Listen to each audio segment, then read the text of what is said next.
Hello and welcome back to Vampire the Masquerade, Coteries of New York. She leads you through... By the way, I'm not going to remember all the accents I did, so if the accents and the weird voices I do annoy you, or if you don't like them, you can tell me to stop. I just like to do them because I have fun doing it. It's kind of fun. It's fun. But anyways, back to the game. So let's play Vampire the Masquerade, Coteries of New York, with my terrible rendition of voices. She leads you through a small hall with a night guard who greets Miss Langley with a good evening, and you take the stairs up to the second floor. Sophie opens the door to room 209. Inside are all the amenities you could expect from a modern apartment, and some you wouldn't have deemed necessary just the previous night, including thick blinds on the windows. The back room has a comfortable-looking bed and a thick steel door with several sturdy-looking locks, but no windows. Well, how do you like it? Cats are being naughty. They're like, oh, you're gonna record? We're gonna make all the noise we can. It's the cats. Rude. Cats are rude. Don't ever have a pet cat. They're rude. Alright, this is great. Thank you. We're gonna be grateful. You know, because Lamar's had a rough night. Oh my god, my cats. Lamar's had a rough night, and you guys need to stop. They're playing with... I have paper on the ground. I know I should pick it up. It's just, I draw a lot. I really like to draw, so I'll just throw my drawings on the floor, and then before I go to bed, I pick it all up. So they're playing with the paper. I should probably pick it up before I record. Anyways, Lamar is feeling grateful because, you know what? Lamar's had it rough. Lamar's had it rough, so I'm gonna make him grateful. I'm glad. Make yourself at home. Tomorrow I will take you hunting and discuss the blood and more. I'll let you get comfortable. The keys are by the television set. I will come pick you up tomorrow night. Use the back room for rest. You can lock the doors, just in case. It stings a bit when she leaves. It's like the room suddenly became a few shades dimmer. You inspect the kitchen, hoping to find something to drink. Nothing. No regular food, either. Feels strange that Quater could be a more thoughtful host than your new sire, even if only in that respect. You briefly wonder if the sheriff might have a hidden side. With nothing left to do, you lie on the couch with the TV playing in the background for company. Columbo reruns. Kojak reruns. President of the United States got himself into serious trouble again. President of the United States got himself out of trouble again. Pundits start yelling over each other about things that seemed a bit less insignificant just 2 days ago. You start drifting off, reflecting about another night of confusing conversations and worldview-shattering revelations. How many more before you finally understand what happened to you and what you're supposed to do now? You keep coming back to the life you left behind, the people you should contact, the things you want to pick up from your apartment. You wonder when you'll have the chance for either. As you start to feel the same tiredness that made you drift into a cold sleep last night, you settle into in the back room. The bed is comforting, the lack of windows less so. You leave the light bulb on. Looking at it, you realize it's the closest you'll ever come to staring at the sun on a breezy summer day again.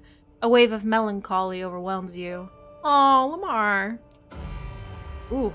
A few minutes later, your consciousness fades and you take the plunge into darkness again, sinking, sinking, sinking, sinking. Alright, well, I guess this is like a map. And I guess this is like telling me the time over here, like the time of day it is. So I guess we rest, that's all we can really do. Hunger is at the heart of a vampire's existence. To ignore it is to tempt the beast to take over in its desire to feed. To overindulge in feeding may threaten the masquerade while staining what humanity you have left. In Coteries of New York, having high hunger is indicated by progressively thicker, bloody frame around the screen, like the one you see now. As your hunger grows, so does this indicator. Your hunger may increase when you call upon your vampiric powers or when you need to mend your wounds after a fight. While your hunger reaches the maximum level, you will receive a warning after you complete a piece of the story. Ignore it at your own peril. Some choices might only become visible if your hunger is high enough. Similarly, high hunger may block off some choices, as you will be able to see after pressing continue. I see.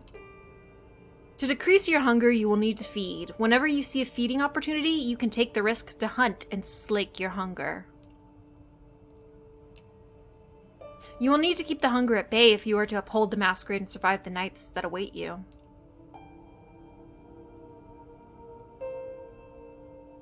You open your eyes. The bed isn't warm. The room is filled with artificial light from the ceiling. The solid metal door is closed. Normally, you'd stretch for a bit. On some mornings, you'd probably throw the quilt over yourself and snooze a moment longer. But that was before. The way you woke up now, you are fully conscious. No grogginess, nothing weighing you down, just the nagging need in the back of your head. Hunger, not as severe as the last time, but unmistakably there. You get up and open the door to the main room. A digital clock on the TV shows you the time, 9:04 p.m. You walk over to the blinds and retract them cautiously. The only light coming in is New York City's artificial nighttime luminescence. So that's what your waking hours are going to look like now. You missed the sunlight already. You're seriously considering just walking out of the apartment and figuring this all out by yourself, but then you come back to the memory of Quater's exotic sword being raised in the gallery. Maybe sticking around isn't that bad of an idea after all. You keep jumping channels for around half an hour and then switch to streaming services. Almost as if the universe had a sense of irony, you catch True Blood in the flood of recommendations. I loved True Blood because I've read the books. I will say I stopped around the 4th book because the book started kind of going downhill for me, so did the show. I would recommend it up to season 3, but that's just my personal tit for tat on that. The doorbell rings. It's Sophie. Good evening, Lamar. Slept well? Like a dead man. Curious wording, but not that far from the truth, I suppose. No use dwelling on it. I think you will agree with time. You made the right choice yesterday. I can teach you many things about yourself. Your blood, its desires, and its power. We will begin tonight. You are hungry, yes? I'm sure you are. A kind always is. There is only one remedy, the blood. The drinks we had yesterday at Elysium are not the usual way you slake your thirst. So tonight I will assist you in your first foray into hunting. It's hard to keep the twang on certain words, so it's interesting to work on this. You need to learn to sense the kind of blood you desire, to understand how you can use the kind's vulnerabilities to your advantage.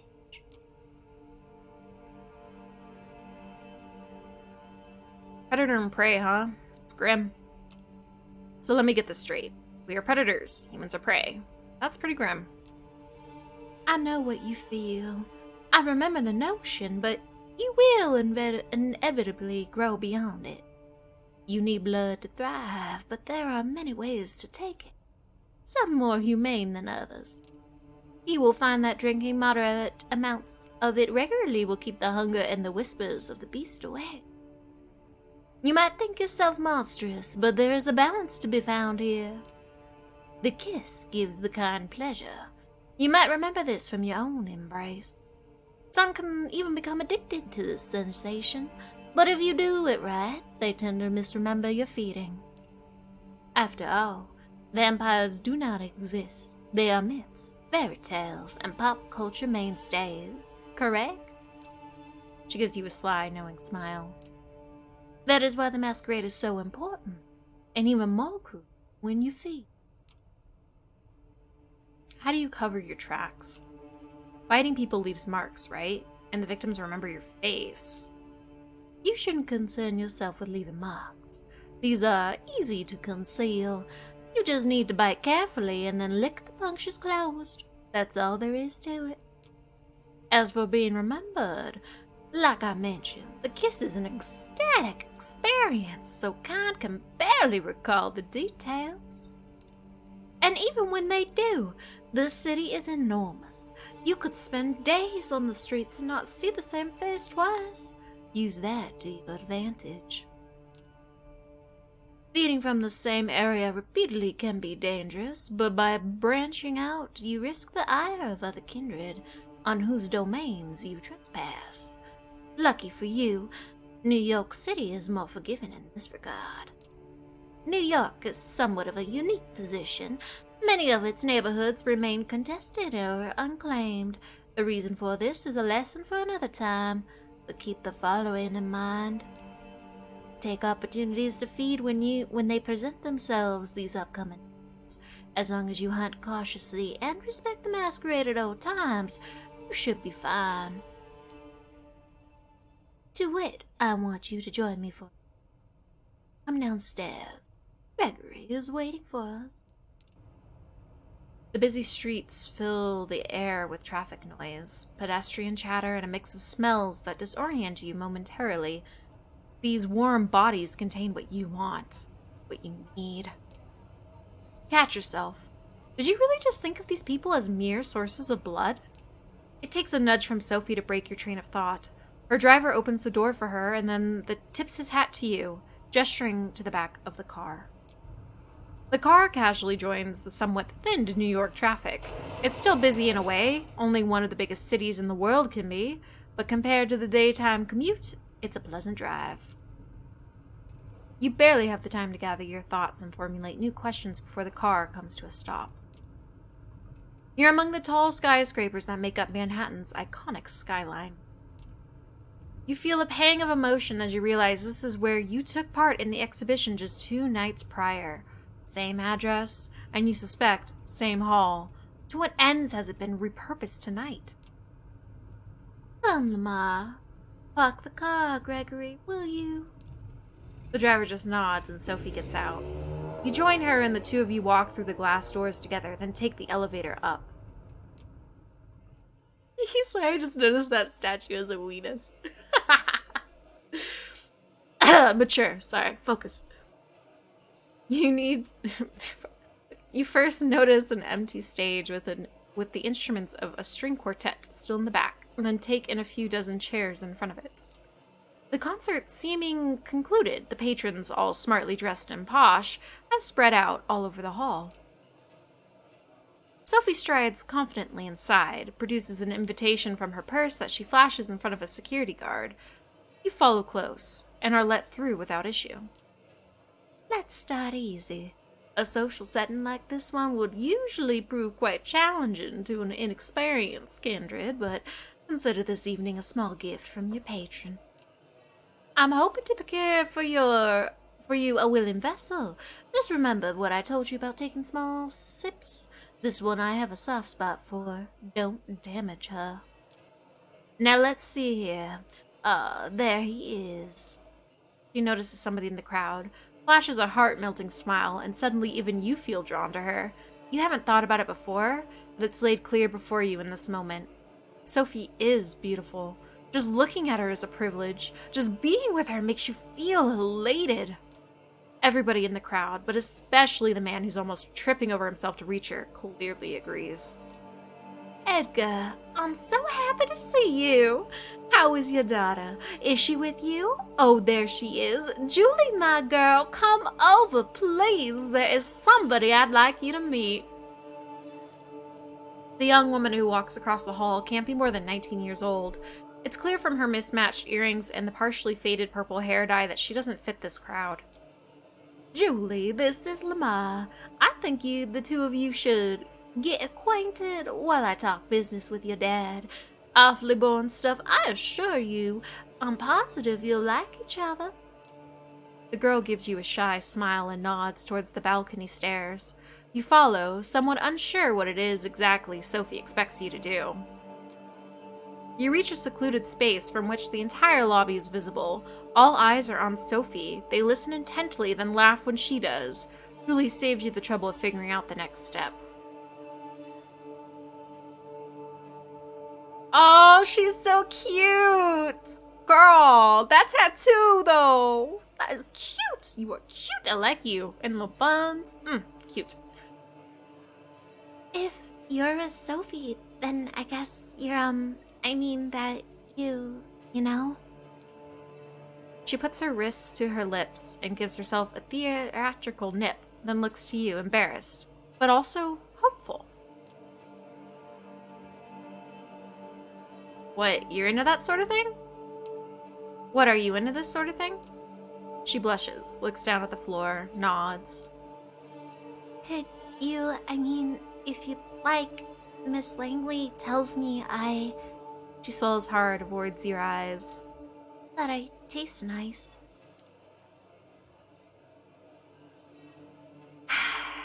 We're gonna drink. She's offering. You take her forearm in your hands. A quick look around confirms nobody's watching and no security cameras cover this area. You bite down, gently. It's surreal. She's just given you her blood of her own volition. How is this possible? What about the masquerade? You need to ask Sophie. Your thoughts disappear amid the bliss. There's just the taste. Sweet, fresh, sanguine. You drink. Sanguine? I forgot how to say it. And drink. And drink. No, stop. Stop. Stop! You tear away from the girl harder than you wanted. Still, the bite leaves just tiny punctures, almost as if by instinct. By instinct, you lick them clean, and the two holes become concealed, just like that. Julie is now leaning on the wall, pale, wobbly on her feet, but happy. She lets out a dreamy sigh, opens her eyes, a few tears fall onto her shirt. Tears of joy. Thank you. Please, can you walk me downstairs? Please? My dad, he doesn't know. Thinks it's a condition. Miss Langley told him so. She leans on you and requests you walk her over to a bench. She takes a seat and smiles at you. The crowd around Sophie disperses slowly. Looking at her now, only some residual awe hangs in the air. Yes, she's pretty, maybe even beautiful, sure, but not your type. What came over you before? You walk over to her. Edgar, dear, it was splendid talking to you. We need to get going. Give Julie my best wishes. Come with me, Ma. Gregory is waiting for you out front. It's only in the car that Sophie addresses you. I can tell from your look that you took the opportunity. Good for you. That girl's exquisite, don't you think? You wouldn't tell by her demeanor, but she has so much passion. It brings out a unique bouquet in her blood. She knows who we are? I think she knows who we are. That's not normal, right? It's not usual, that much is true. But don't worry, she will do anything I tell her to, and won't say anything to anyone that I haven't put in her pretty head first. Time for the next stop. Training wheels off this time. Gregory, Flushing Meadows, please. The driver takes the car over to Williamsburg Bridge. You settle your thoughts. What did you do to the people back there? Those people back at the hall, they were all entranced. Even I was under your spell. What was that? She smiles with satisfaction. That old trick. Just the blood doing my bidding. We all have our talents. Some of them come from the legacy we inherit from our sire. Others can be learned with experience. I can sway people or make them fear me. I see more of the world and in greater detail than some kindred. I can will my body to move with unparalleled precision and grace, and more. All of these skills make me who I am. They also help me hunt. How do I use my powers? How exactly do I use these talents? You will the blood to do your bidding. Many times you'll find you do these things intuitively, almost passively. But making an entire room focus their attention on you, that is tempting the beast. Always keep the masquerade in mind, however. It is all fine if you can disappear in plain sight or command animals with your mind, but save those overt talents for the right place and time. It only takes you half an hour to reach the park at this time of night. Both you and Sophie leave the car, with Gregory left behind again to find a parking spot and keep an eye on the car.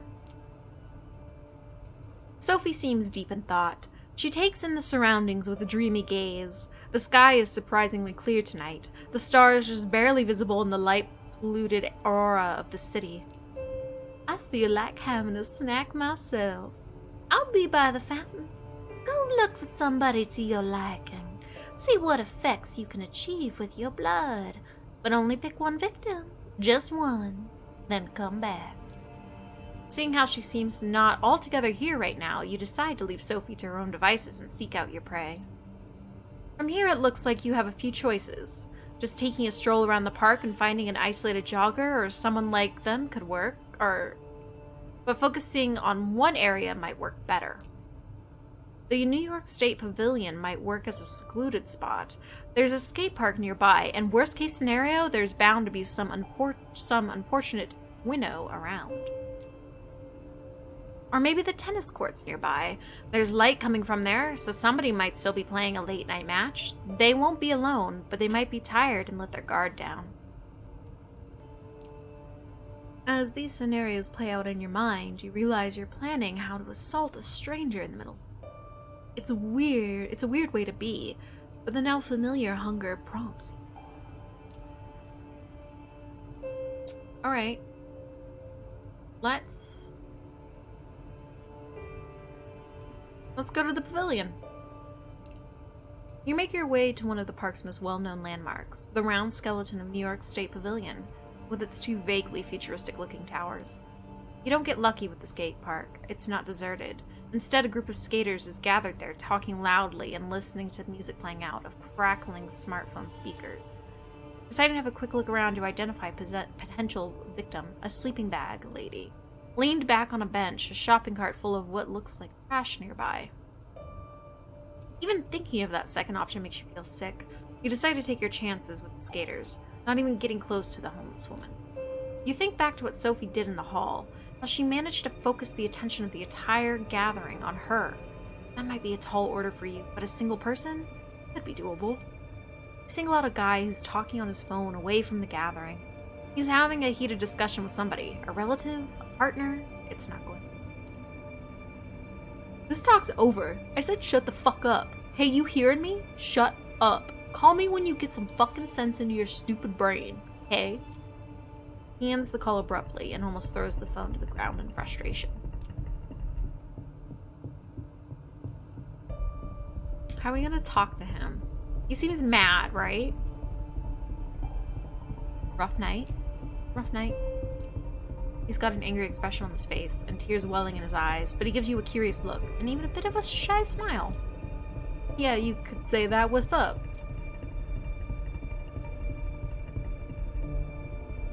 I got just the cure for that downer. I got something that will put a smile on your face. He takes a few steps forward, away from his buddies, who remain totally oblivious to what's happening, but you see your influence fading. You take your chance and lunge. Your fangs sink into his exposed shoulder. He shivers and lets out a moan. His phone hits the pavement and you hear the casing crack. His blood tastes like a clash of hot emotion and melancholy laced with some artificial stimulant you can't quite place. An energy drink? A recreational drug? It's a strange mix. You hardly have the chance to savor it as the proximity of the skater's friends makes you feel vulnerable. You hastily finish drinking and drag the guy over to the pavilion. When you turn around, you realize you're not alone. A hooded man is looking menacingly at you. What do you think you're doing, barging in on my turf like this? Lick.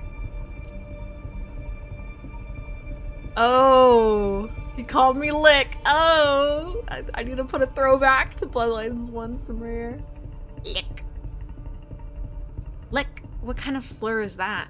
Why did you call me a lick? What is that supposed to mean? Don't be cute with me. I know what you are. Shove that masquerade bullshit up your ass. Better tell me who you are with before my posse shows up and we beat it out of you.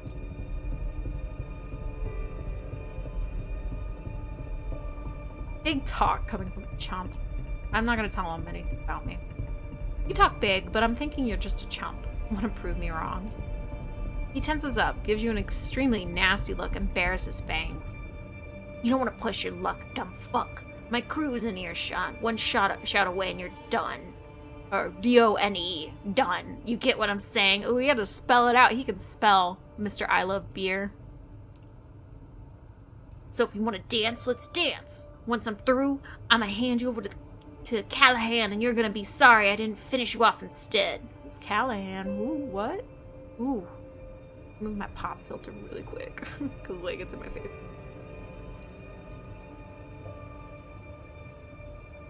Ooh, I can use my celerity. So, you take off fast. Faster than you've ever run. The hoodlum has trouble keeping up, but howls behind you like an animal and gives chase anyway. As you reach the Unisphere again, you slow down, noticing two people near the sculpture, a man and a woman, tangled in a passionate embrace. No, not exactly.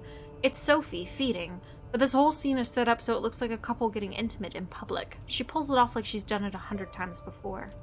It occurs to you that she probably has.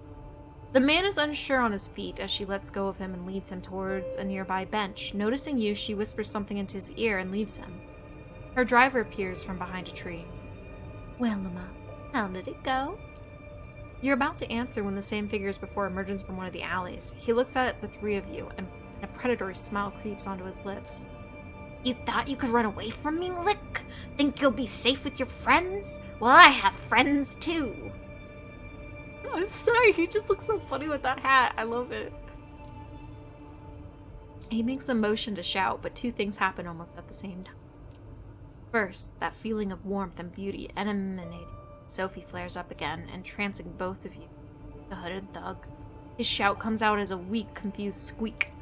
Second, Gregory produces a wooden stake from a holster under his jacket and slams it into the thug's chest. Just like that, in a few seconds, the posturing vampire is down on the ground, paralyzed. I see you've made a friend, Lamar. Curious choice of company, I would say. Who is he? He mentioned a Callahan.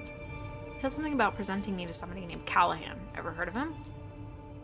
She looks shocked for a split second, then recovers her regular countenance. See, this game is good for me because it's teaching me new words. Yes, I have. This hoodlum is Anarch, then. Curious. Corona Park has not been claimed by any kindred last I checked. Let's go to the car. We'll put him in the trunk and present him to Quaidar tomorrow night. I'm sure he'll be delighted to make this unbound's acquaintance. Gregory carries the saked vampire and dumps him in the car's trunk like a man. It's a strange sight, and you're quite happy you're not in that poor fucker's shoes right now. It's almost surprising that you can get away with just casually throwing a stiff into your car and driving away. But then you remember that Sophie has been doing this far longer than you. Still, the nagging thought that anything you did tonight could have been recorded on a CCTV camera or picked up by a rando with half a decent smartphone and streamed online fills you with dread. Hunting and using your abilities is a dangerous business. It's clear that this whole being a vampire thing has about as many caveats as its perks. Caveats? You're taken out of your headspace by Sophie's voice. I will pick you up tomorrow night, same as tonight. I have some business to attend to at Elysium, and I expect you to accompany me. Plus, our friend in the back needs to be properly introduced to Quaidar and the Prince. I'm sure he'll have some interesting things to say to the court. Her voice is cold, cruel, and nothing like the enchanting personality she showed at the gallery earlier. Sophie is clearly a woman, many faces. What's going to happen to him? The usual, I imagine. Interrogation by Quaidar, probably in the basement of the gallery. Quick trial with the Prince and Penance if she's there tomorrow night. A swift execution. This all sounds eerily familiar to you, and you can't help but feel a pang of guilt when you think about what awaits this guy. You haven't told me how you're getting the hang of it. It'll take some getting used to. I'll need time to get used to this. It doesn't come natural. Well, with time, you need to think about it. Thing is the one scenario in which you'll do well. Trust your instinct. In moderation. She seems distracted, not all there. Her thoughts drift and the car remains silent until you reach the apartment. We will pick you up tomorrow evening. Good night. Just like that, without any further courtesy, Sophie leaves, driven to her apartment by Gregory with a body in the right in the middle. Did you cross paths with situations like this in the past, unknowingly? What other secrets did you pass on the streets without knowing the true name? Your haven is just as you left it hours ago. Although the sun won't come up for some time, you feel tired. You learned something about yourself today, and it'll take time to process. You're not in the mood for television, and the few books on the shelves in the apartment are either in languages you don't speak or sound like a boring read. Nothing left to do but rest. You settle in the back room, lock the door, a moment of hesitation, but then a decision. This time you turn the light off. You think back to Julie. How many people in the city know about this music society? How many are willing accomplices sustaining it? And that thug you met in the park, if he's not Camarilla, then what is he? Are there independent vampires? How does that work? More questions. You begin wondering if there's ever going to be a night when you can start crossing them off the list instead of adding to it. You close your eyes. You sink into the now familiar void of nothing. It greets you with open arms like an old... Alright, let's rest. That was night 2. We're on night 3. You open your eyes. Go with me. Ooh. It's pitch dark here. The blackness of a coffin drifting in the abyss. Oh, right. You grasp for the switch, flip it. The familiar cramped room with a steel door and no windows comes into view. You emerge from the bedroom fully awake, just like yesterday. This time, however, Sophie is waiting for you, comfortably seated on the sofa in your living room space, a book in her hand. The Melancholy of Resistance, the title sure on brand. Good evening. Sorry to have kept you waiting. To be fair, I haven't been here long. I was enjoying reminiscing about the time when I called this my haven. The decor was much different. Come with, we have an appointment. I received word Elysium will be called again tonight on account of your unruly friend from Corona Park. This should be a great opportunity. She keeps talking as you walk downstairs and get in the car. Gregory gives you a slight nod and a small smile while opening the door for Sophie. He starts the car when you take your seat in the back. Most of the Primogen Council is bound to be there, at least those who usually attend. Probably some other important personalities you well to at least learn about.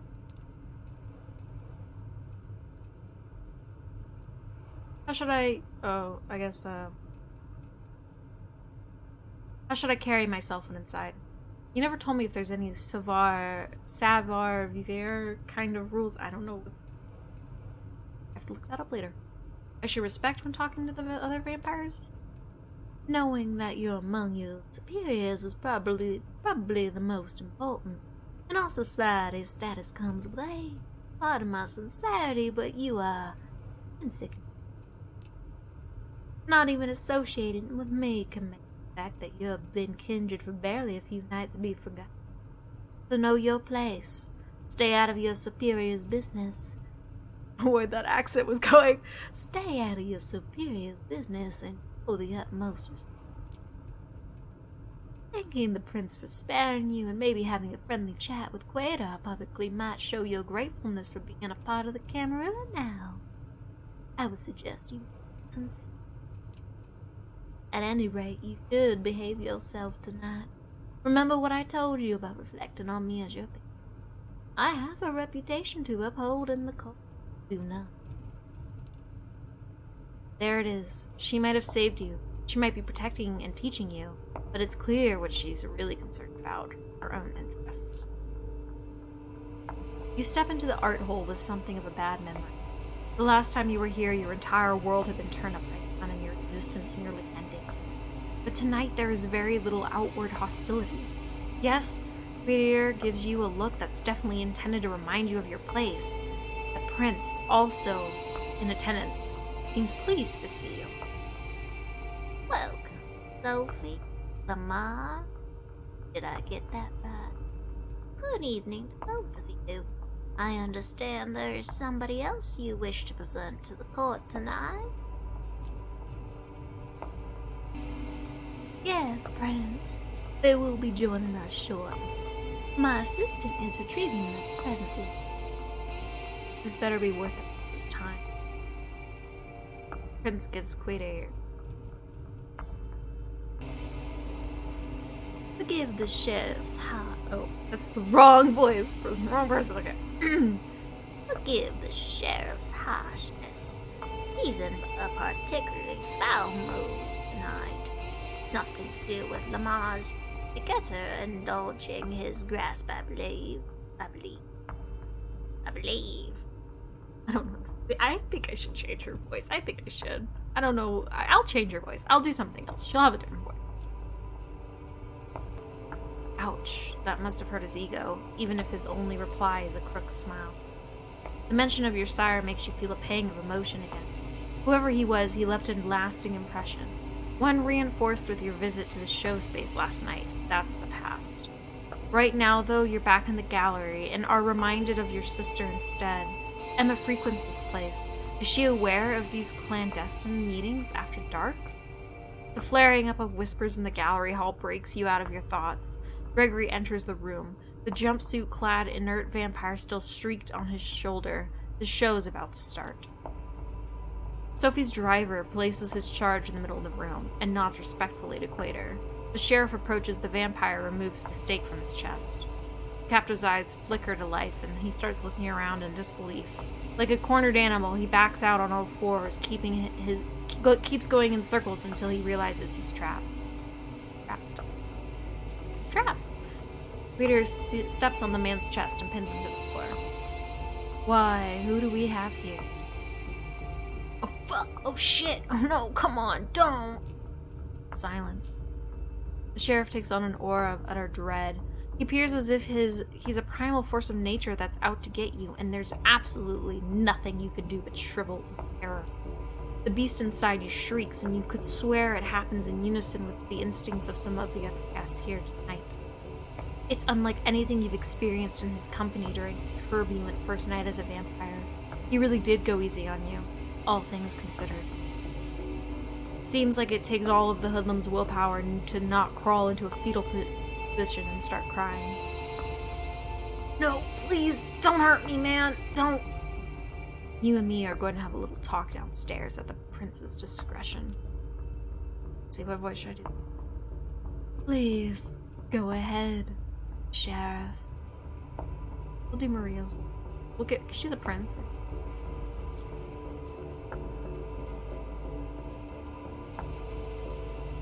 You heard the prince. Get up. Let's go. He doesn't wait for a confirmation. He just grabs the man and drags him, kicking and screaming, out of the room. Conversations start all around you, some whispered, some quite overt. Sophie looks somewhat bored of the whole affair, her eyes wandering from an art piece to art piece, clearly finding nothing to her liking.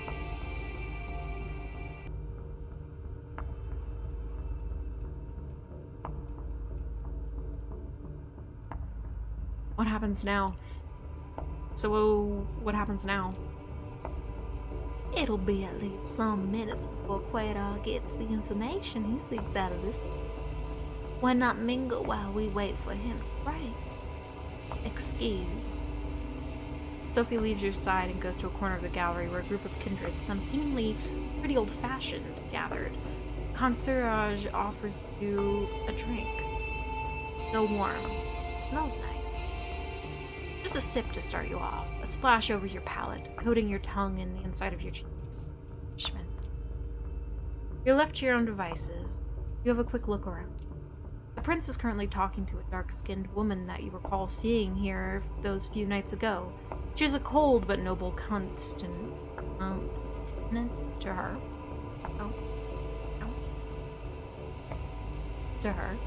Their conversation seems to be casual. A loud, shrill laugh turns your attention to the respected old man who you saw with Sophie on the night of your judgment. He's making the rounds, chatting up different people. You feel somebody's eyes on you. A casually dressed, plain-looking man stands alone near a column, watching you. He turns his gaze away sheepishly when he realizes you've been.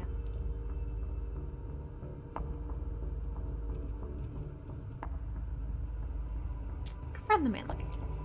There's something about this guy. It's not that he's staring at you, as everybody in this room has at one point or another. It's how he does it. He seems shy, maybe even afraid. It's hard to find a secluded spot in the gallery tonight, but this guy has an entire corner of the room all to himself. As you approach, he's standing alone with no glass in hand, a worried look on his face.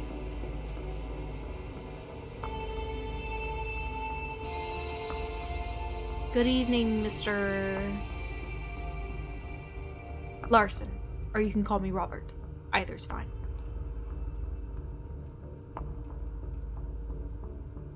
What's your role in this court? So do you have a role in this court, or are you just here for the company? Now that's a loaded question. I'm one of Prince Panard's Primogen. I am here on business, in case the prince requires my insight. Usually it's so she can hear me out before ignoring me. Not sure if you were paying attention the other night, but when the prince mentioned diverging opinions on whether you should be executed or not, that was me. I was the diverging. What was your reasoning? Not that I'm ungrateful, but out of curiosity, what was your reasoning? My reasoning? Just common sense. That you shouldn't be blamed for being assaulted and essentially murdered to boot. But as Quidar loves to say, the traditions are clear. Listen, I don't want to be rude, and I appreciate you reaching out, but word of advice, stay away from me. Many vampires in this sect regard my position as Primogen to be some kind of joke. You talk to me, they'll notice, and they'll hold it against you. You have a quick look behind you and see that a few of the kindred keep shooting you curious glances. One woman in particular, a redhead boasting a fanciful hairstyle, watches disapprovingly. Some of them already do, I imagine. Excuse me, I need to try to get a word in with a few Primogen members before Quidar returns. Enjoy your night. With just the critical looks of a few kindred to keep you company, start thinking about who to pursue next. You notice Sophie mingling with other kindred, clearly in her element and not to be disturbed. Quidar hasn't come back yet, so you could probably still find time for at least one conversation. Try to talk to the prince. You approach the prince, trying to stay as respectful of her private conversation as possible. She glances at you as you step forward, her scrutinizing gaze mimicked by her companion. She addresses the dark-skinned woman before turning to you. Excuse me for just a moment, Samira. Yes, Lamar. What is it? I wanted to give you my thanks. I wish to thank you for sparing me, Prince. I realized it wasn't an easy decision to make, and I wanted to express my sincere appreciation. How thoughtful you. She takes a long look at you before she continues. I didn't do it from the kindness of my unbeating heart. You are an asset, Miss Langmead. To me. I believe I made the right decision. Prove to me and the other kin in the city that it was so, and there might be more to your future nights than just survival and servitude. The dark-skinned woman looks impatiently at you and catches the prince's attention. Forgive me. That's all the time I can spare right now. We have some things to discuss with Samira still. Enjoy your night, Lamar. Bow and leave. You leave the two women to their conversation. which they get back to almost immediately after the prince turns to Samira. A loud exchange near the staircase grabs everybody's attention. Quitter is back, and the hoodlum is with him. The sheriff pushes the other vampire inside. The vampire that threatened you last night is a mess. That stupid hat is still inexplicably on his head, covering some of his ruined face in welcome shadow. He's barely conscious. His shin is broken, you think. Something protruding there, making the pant leg bulge. One arm twisted at a strange angle. Very little blood, surprisingly, but clearly a whole lot of hurt. Well, Quater. Did our guests cooperate? Tell the prince your name. It's Howard. And who do you run with, Howard? Midnighters. An anarch coterie knights. Active for some time now. Though from what this one told me, the name is about the only legacy the group has kept up. I see. Hey, Prince. I didn't mean it. I didn't know. I didn't... A loud crack makes some of the guests audibly gasp as Quater's slap dislocates the man's jaw. A spray of blood creates something like an abstract art piece on the floor. This one is guilty of threatening a member of the Camarilla and claiming a domain without the prince's approval. That alone would be enough to pass swift judgment. But he is also anarch scum. My prince. There can only be one verdict. Final death. Do your duty, have.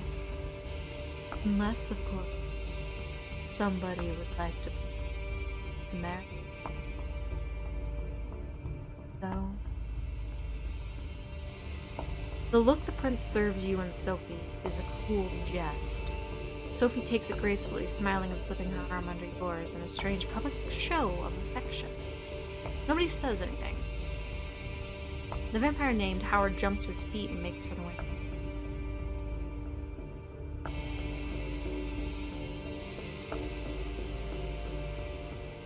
What do I do? You know what? I'm not gonna intervene because I feel bad for Howard, and he rocked that hat. But I know he's probably not gonna make it. You have a feeling Howard's efforts are this. Just a few seconds later, that feeling is confirmed. He almost reaches the window. Almost, but not quite. In what seems like a blink of an eye, Quater appears first near his scabbard sword in one corner of the gallery, and then next to the escaping anarch on the opposite side of the room. The next moment, Howard's head flies off of the body, baseball cap free. No, the baseball cap! His lifeless body crumples to the ground and begins to decompose in real time. It's an uncanny sight. As always, our sheriff does not fail.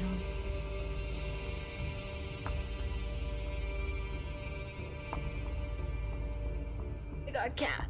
Sorry, my cat. I would like to thank Miss Langley for bringing this anarch thug to my attention. I assume all have found the verdict satisfactory. It's a rhetorical question, and everybody that here knows it. Then I consider tonight's meeting concluded. Good night to all of you. She steps out of the room, and you see that many of the guests move to do the same. Sophie seems to be conversing with somebody, a serious-looking man in a trench coat, about what transpired. You probably have the time to strike up a conversation of your own, too. Quitter, Alice Mai is still there. Or still here, for one, but clearly getting ready. Larson, still moping around, and the other man you noticed before Quater brought the anarch in, is still chatting with the remaining attendant.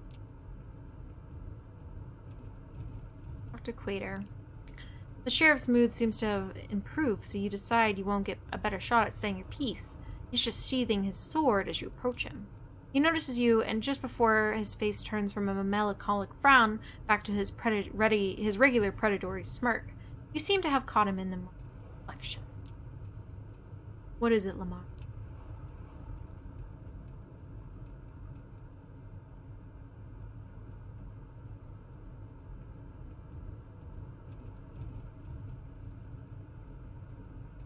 I wanted to thank you for bringing me. I wanted to thank you for bringing me here in one piece, for giving me a chance. An emotion creeps onto Quater's face that you haven't seen the sheriff exhibit yet. Is that gratitude? It's fleeting, only there for a moment, gone in the blink of an eye. It was trying on my... You are still far and away from proving that you. So don't think that a few kind words will let you off the hook. I wonder, how does it feel to bring a lamb to the slaughter, the way you did tonight? Do you feel any remorse? Regret? I'm going to guessing. If there's nothing else, I'll be taking.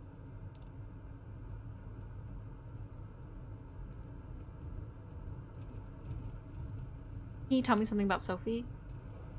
I was wondering if you could tell me something about Sophie. She talks a lot about the Camarilla and other things, but I barely know anything about her. Oh, I can tell you something about Sophie. Something she wouldn't want you to hear. Like the fact she's manipulative and vindictive. Then again, each of us kindred. You want to know more about Sophie's past? Ask her. She's unlikely to tell you the truth, though. I'm quite sure she never told me, despite our previous history. That's what we do, fledgling. We exist for centuries and we lie.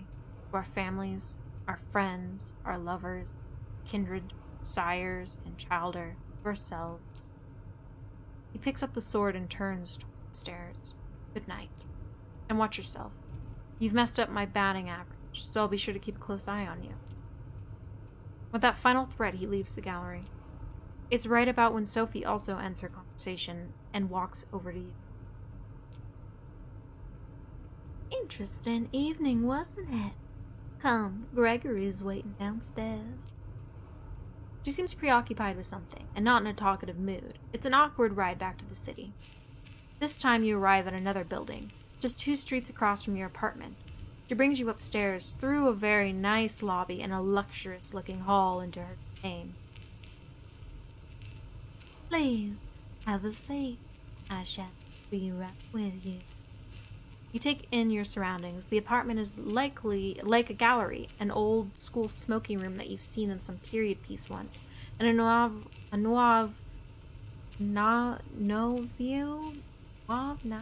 don't know. Richet's living room meticulously combined together. Apologies. Old habits die hard. Clearly some stick with you even after death. She drags on her cigarette and breathes out. Breathes. How is she doing that? Can you do that? Oh, yeah. You might not know it takes some practice, but you can keep smoking if you'd like. Other things, too. Experiment, you might surprise yourself. Can't remember the accent. Ah, so hard.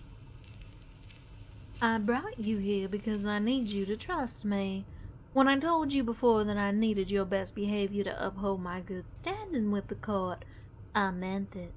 But that's not the whole story. I have your interests in mind, too. That's why I've given you your own haven. Why I'm trying to teach you how to navigate this new reality. But you need to trust me, or else this won't work. You can come here whenever you feel like asking me something. When you're in trouble, too. Though I hope that won't. I would ask you to come here when you wake up tomorrow. I'll have something to discuss with you. I'll be here. Okay, I'll come over first thing tomorrow night. I appreciate that. That silence again. There's definitely something on Sophie's mind tonight, but she doesn't seem eager to share it with you just yet. I'm leaving for another visit. Come downstairs with me. We'll give you a lift. A quick trip, a promise that you'll show up tomorrow, and some polite goodbyes later. You open the door to your haven and gather your thoughts. It's exciting in a way, being dragged deeper and deeper into the secret society and its rule. Whatever Sophie has planned for you, it's bound to teach you more about this thing you have become. You sink into your vampiric sleep with just a sliver of hope. It's a welcome change. And we're gonna rest. I think this is where I'm gonna end the episode.